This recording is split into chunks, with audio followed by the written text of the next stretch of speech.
আমি শুধু যে টাকা দিয়ে জিনিসপাতি কিনে ঘর গোছাই তা কিন্তু না, আমি ফেলে দেওয়া জিনিস দিয়েও নতুন নতুন আইডিয়া করে ঘর গোছাতে পারি। এভরিওয়ান, আসসালামু আলাইকুম। This is Saima from Saima Sultana page.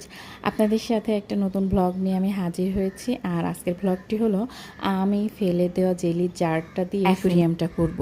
আর অ্যাকোরিয়ামটা একদম সেই দোকান থেকে কিনে আনতেই হবে তা কিন্তু নয়।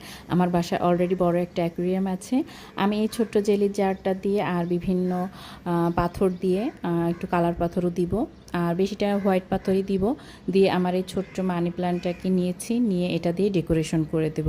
আর সেটা আপনাদের সাথে একটু শেয়ার করব। আমার ভিডিওটি শেষ পর্যন্ত দেখে ভালো লাগলে অবশ্যই কাজটা সুন্দর করে যাবেন। আর নিয়েছি কারণ মাটি থেকে উঠিয়েছি, পানিতে দিব।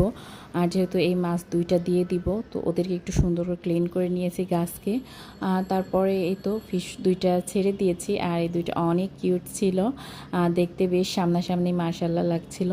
তো এরপর আমি গাছটা ভিতরে দিয়ে দিলাম। আর দেখুন ফাইনাল লুক, একটা সামান্য জেলি জার দিয়েও এমন কিছু করা যায়। ভেবেছিলাম এটাকে একটু আর্ট করব, কিন্তু যেহেতু গ্লাসটা সবসময় ওয়াশ করতে হবে বা একটু পানি দিয়ে ধুতে হবে, সেই ক্ষেত্রে আমি আর বাড়তি ঝামেলা করলাম না। এটাতেই সিম্পল সুন্দর লাগছে।